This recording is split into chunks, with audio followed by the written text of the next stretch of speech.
दोस्तों 2019 में कश्मीर में धारा 370 हटी, 2024 में राम मंदिर भी बन जाएगा और ऐसा लगता है कि 2024 के चुनाव से पहले देश के में यूनिफॉर्म सिविल कोड भी लागू हो जाएगा। एक ऐसा कानून जिसका देश को 75 साल से इंतजार था, एक ऐसा कानून जिसके आने के बाद हिंदू, मुस्लिम, सिख, ईसाई, लड़का लड़की सबका बराबर का राइट मिल जाएगा। खासकर एक सेक्शन की लड़कियां और औरतों के साथ हो रही ज्यादती हमेशा के लिए खत्म हो जाएगी।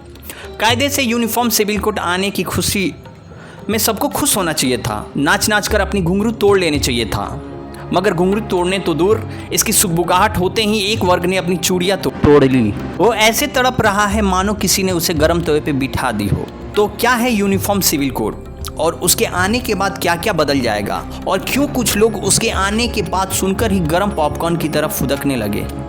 आइए आज के वीडियो में हम उसी पर बात करेंगे। नमस्कार दोस्तों, आप देख रहे हैं फैक्ट टू फैक्ट, मैं हूं सुबोध। तो दोस्तों, यूनिफॉर्म सिविल कोड क्या है और इतने वक्त से इसकी डिमांड क्यों की जा रही है, इससे पहले मैं इस बात पे आऊं, मैं आपको थोड़ा पीछे ले चलता हूं। दोस्तों, मोटे तौर पे 3 तरह के कानून होते हैं। एक होता है क्रिमिनल लॉ, दूसरा होता है कमर्शियल लॉ और तीसरा होता है सिविल लॉ। अब बात यह है कि जब अंग्रेज भारत पर राज कर रहे थे तो मोटे तौर पे उनकी 2 ही चीज़ों में दिलचस्पी थी। पहली कि वो भारत को कैसे ज़्यादा से ज़्यादा लूटे, इसलिए उन्होंने उस हिसाब से कमर्शियल लॉ बनाए और उसे सबके लिए एक जैसा रखा। उन्होंने क्रिमिनल लॉ भी सबके लिए एक जैसा रखा, मगर उनका इस बात में कोई इंटरेस्ट नहीं था कि मॉडर्न टाइम के हिसाब से सिविल लॉ कैसा है, औरतों की स्थिति कैसी हो, उन्हें कैसे हक मिले, उसमें कोई यूनिफॉर्मिटी है या नहीं, इस पे कोई ध्यान नहीं दिया। मगर आज़ादी के बाद जब इंडिया का कॉन्स्टिट्यूशन बना, हिंदू, सिख, बुद्धिस्ट और जैन के लिए लॉ आ गया, मगर उस वक्त की सरकार ने मुस्लिमों को इसमें शामिल नहीं किया। एक तरह से शादी, तलाक, उत्तराधिकारी के मामले उन्हें खुद अपने मजहब के हिसाब से तय करने का हक दे दिया गया, जिस पर उस वक्त कांग्रेस के बड़े नेता जेपी कृपलानी जी नेहरू जी के काफ़ी नाराज हुए।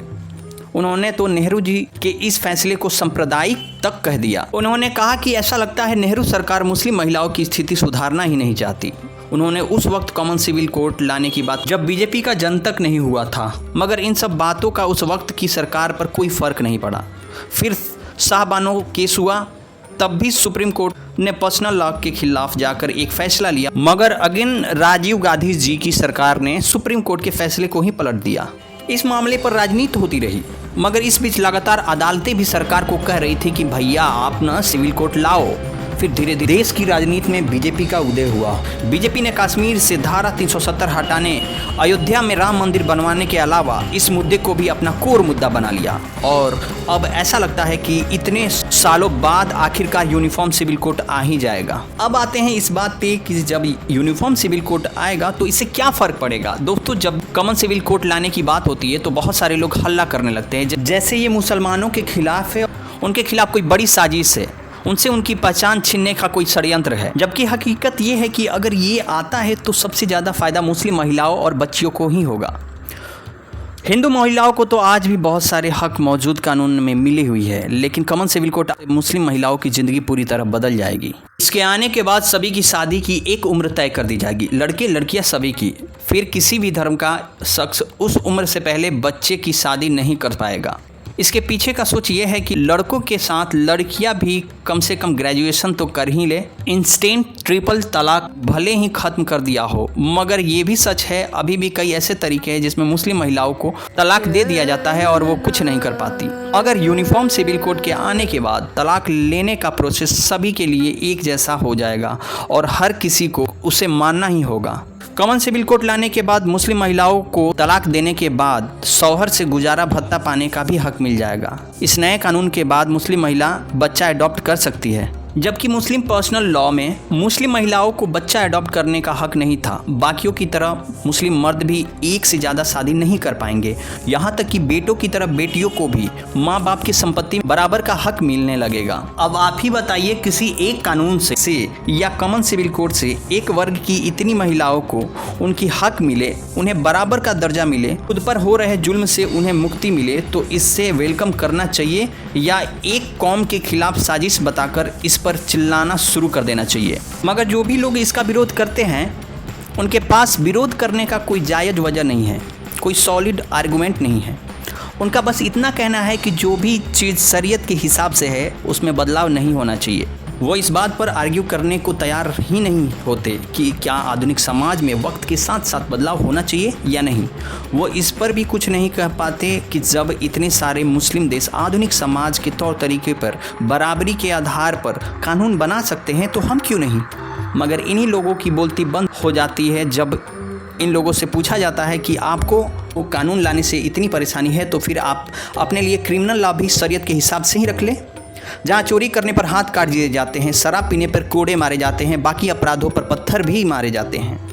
अगर सच में आपको उस कानून की इतनी परवाह है तो अपने लोगों के लिए ये कानून भी मांगो, मगर उस पर कोई कुछ नहीं बोलता। लेकिन जब औरतों की हक की बात आती है, उनकी बराबरी की बात आती है तो एक वर्ग किसी भी तरह के बदलाव के एकदम खिलाफ हो जाता है। इससे ऐसा लगता है आपको अपने लिए बराबरी और सुविधा चाहिए, महिलाओं के लिए नहीं। और ऐसा नहीं है कि ये कोई बीजेपी की चुनावी मुद्दा है। तकरीबन दर्जन भर हाईकोर्ट और सुप्रीम कोर्ट अलग अलग सरकारों से ये कह चुकी है कि वो जल्द से जल्द यूनिफॉर्म सिविल कोड लाए, मगर कुछ लोग अदालत की ऐसी सीरियस टिप्पणियों को नहीं मानते।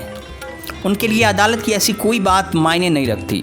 न पिछले कानून की वजह से बच्चियों और महिलाओं को हो रही दिक्कतें उनके लिए इम्पॉर्टेंट है। वो सब ऐसी किसी भी कानून को ये कह के विरोध करने लगते हैं कि बीजेपी का इसके पीछे कोई सांप्रदायिक एजेंडा है। दोस्तों, आखिरी में बस इतना कहूँगा कि किसी भी मॉडर्न समाज ऐसी नहीं चलती। कोई भी सोसाइटी जहाँ अलग अलग फेथ और कल्चर के लोग रहते हैं, उन्हें इंसाफ और बराबरी की बेसिक बातों पर एक जैसा होना ही पड़ता है। किसी भी आधुनिक समाज का यह फर्ज है कि किसी भी वर्ग के साथ कोई ज्यादती ना हो पाए, हर किसी के साथ बराबरी का सलूक किया जाए। अब ऐसा तो हो नहीं सकता ना कि आप देश से चाहें कि वो आपके साथ बराबरी का सलूक करे, बट जब बात आपके ही लोगों की बराबरी देने की बात आए तो आप अड़ंगा अड़ा दो और कहो कि मुझसे दूर रहो, ये मेरा निजी मसला है। अगर सच में हमें एक सेकुलर, मॉडर्न और बराबरी वाला समाज बनाना है और बनना है तो हमें ज़रूर बदलाव करने ही होंगे। बाकी आपकी इसमें क्या राय है कमेंट सेक्शन में ज़रूर बताएं। बाकी आज के लिए इतना ही। Thank you for watching. जल्द मिलते हैं। जय